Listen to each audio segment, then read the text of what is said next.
The truth behind Aubameyang missing for Arsenal. Yes, my people, welcome back to your boys channel. Today we will find out the truth behind Pierre-Emerick Aubameyang's recent absence of the Arsenal first team, as well as that we will get a team news update going into the game against Fulham on Sunday, and also what has Steven Gerrard been saying about Arsenal. Let's discuss in today's video.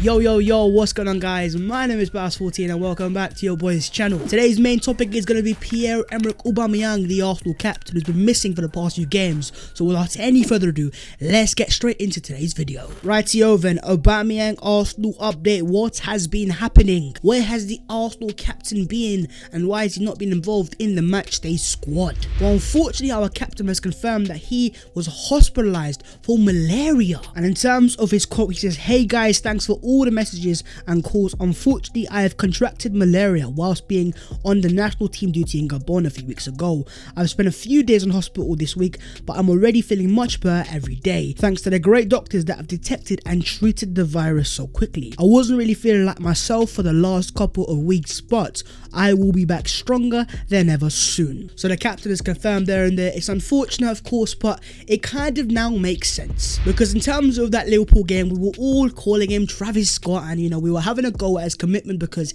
he's the captain of Arsenal, and quite simply his performance and his energy and his desire, it wasn't there to be seen in that game. But of course, as he has confirmed there and there, malaria is a serious disease. It can be a pain in the A, and overall I can now understand and I sympathize with the Arsenal captain. Hold it right there before we proceed to the next part of the video. If you are new to the channel, make sure to go down there and smash that subscribe button. We're on the road to 40,000 subscribers. Join the revolution, we're getting so close. And also show some love to the video and drop it a like. I would appreciate that as always. But as I was saying, let's get back into this video. As you can also see, Nicolas Pepe and Alexandre Lacazette celebrated Arsenal's 4th goal against Slavia Prague last night. They dedicated to the captain Pierre-Emerick Aubameyang, who was hospitalized this week with malaria, by doing the A signal. But of course, as he confirmed, he's getting stronger and stronger day by day, and he seems to be recovering. Well, ESPN FC have now confirmed Aubameyang is at home now, recovering, and is yet to train with the first team since leaving hospital. Sources have told ESPN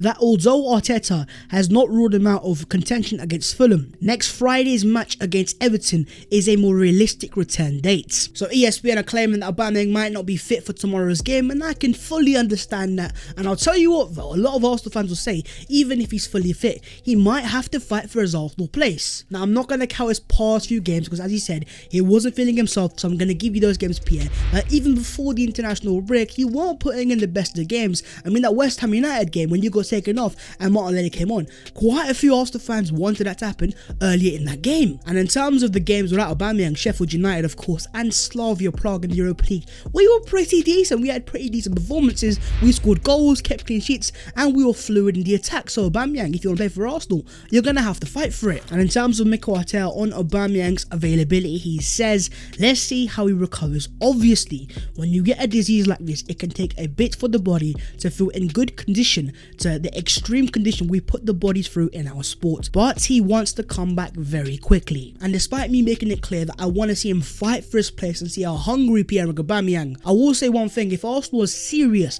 about winning the Europa League against a team like Villarreal, and of course if you get past them into the final, having a player, the caliber, the quality and the experience of Aubameyang, it's going to be massive. Man City in the semi-final 2 goals, Chelsea in the final 2 goals. He turned up when it mattered the most last season. But what would you do with Pierre-Emerick Aubameyang if he is to return for the Fulham game or the Everton game? Would you throw him straight back in, or do you want to see him fight for his place? Let's have a discussion down below. In terms of Mikel Arteta, he's been speaking about Alexandre Lacazette and his quotes on whether it is any new movement on a new deal for Lacazette. Yes, that he recovers today and on Sunday he scores more goals, and that is exactly what I want to hear from my manager. But in my opinion, at least, I think he's still very far away from getting that brand new contract. But saying that, 17 goals is important. He's clearly growing in his team, and in a already young Arsenal squad full of so many young players like Saka and Smith Rowe and so on and so forth, do we need to keep Lacazette with his experience? But then you do have to ask the questions: is Lacazette Lacazette a player that Arsenal can afford to lose, and are there any other players out there that we can sign to replace him? Let's have a discussion down below. As always, let me know what you would do with the future of Alexandre Lacazette. Moving on, lads, let's discuss the Arsenal versus Fulham team news and predicted lineups. And first things first, the injuries, what's happening, who's fit, who's available and who is not available. In terms of our captain Aubameyang, I don't think he's gonna be available. I think, the Fulham game comes too soon, but I will think he will be available maybe on the bench for the Everton game next Friday. In terms of our Norwegian playmaker Martin Odegaard, I do think there's a chance of us seeing him on the bench. I think, he was very close to playing at Slavia Prague. He didn't quite pass the late fitness test, but I think he's getting closer and closer, and we could see Odegaard on the Arsenal bench. And apart from that, of course, we know about Tierney and David Luiz. They're out for quite a while now, so it is what it is. But apart from that, everyone's fit, everyone's available. It's things you'll have to see. But in terms of the Arsenal lineup in this Fulham game, well, what I have gone for is very interesting, let's just say.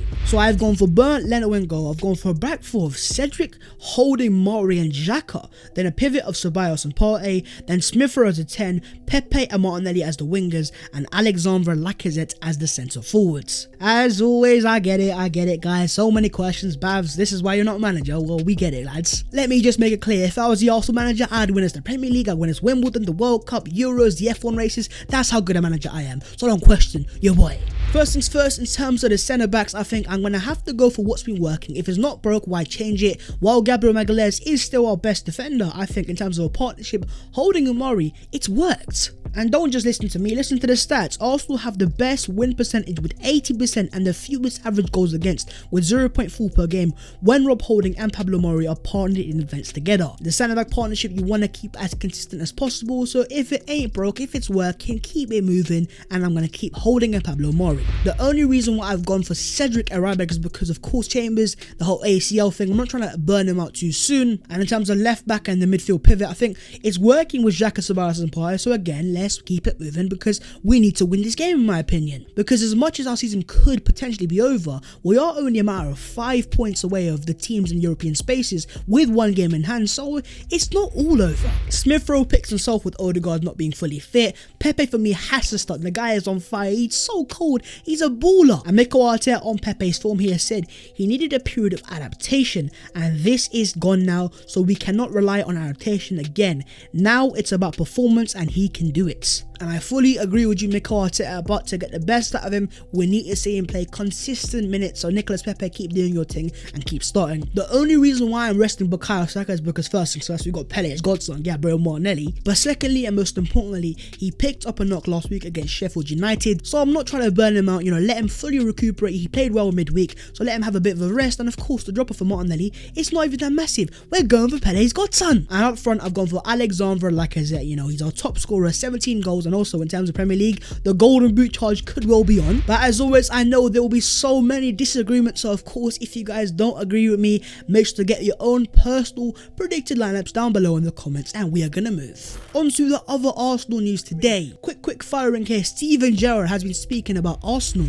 and his thoughts on a stance taken by Alexandre Lacazette before the Arsenal match versus Slavia Prague. I admired how they, Arsenal, approached before the game, during the game and after the game. I am sure Glenn did as well. I sat there and I really enjoyed that game. Of course, if you're not quite aware, the team that was knocked out by Slavia Prague was Rangers, and of course the whole racism thing, Cadella, a disgrace and embarrassment. We've been there, we've discussed that. And in terms of Steven Gerrard, I've always rated you as a manager and I've always rated you as a player. I think you're better than Scholes and Lampard, so yeah, keep praising us. I appreciate it, Stevie. Also in terms of following Balogun, we've got a bit of news here. According to Sky Football, the implication from Arteta is that Balogun could spare Arsenal expense of needing to dip into the transfer market in search of an external solution this summer. Arteta says, for me, if we want to strengthen our position, we need to recruit somebody. First of all, we have to look in our academy. It's a part of the DNA of the club and we have to do that. If we have that product in our club, let's bring him in. But he has to have the right qualities,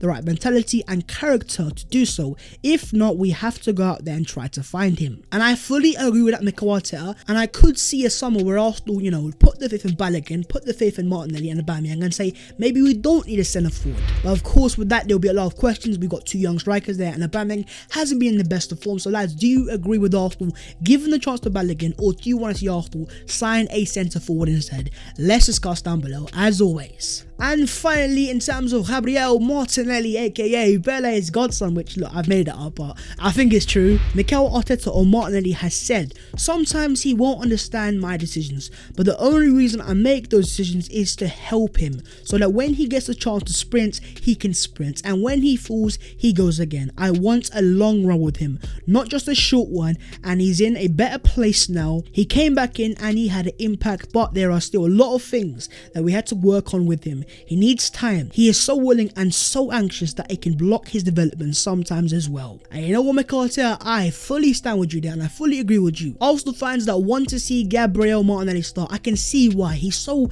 enthusiastic, he's so infectious, he works for the club, and that's something we need to see more of. But most importantly, cast your minds to players like Jack Wilshere and look at how he came into the team at 18 and 19. He played so many games, put in the deep end, and look where he is now and what could have been, unfortunately down to injuries. And in terms of Martinelli, think about every time he goes down, he gets taken down. I'm always fearing the worst because unfortunately he had suffered an injury, and you know, you just never know what's going to happen. And I like the fact that Mikel Arteta could be protecting Martinelli, but let's see how it goes, and hopefully things work out for Pele's godson in Arsenal, and hopefully he brings us success, the manager and the player. But there you guys go, that is the video there and there. Of course, if you have enjoyed, as always, go down there, like the video, subscribe to the thing if you are new, and let me know your thoughts on all things that I have discussed. The links to all my social media will be down below as well, so if you want to follow your boy, of course I would appreciate that. But that has been the latest Arsenal news today. I hope you have enjoyed. As always, I will be back tomorrow for my Fulham watch along, as well as potentially a 5 things you missed,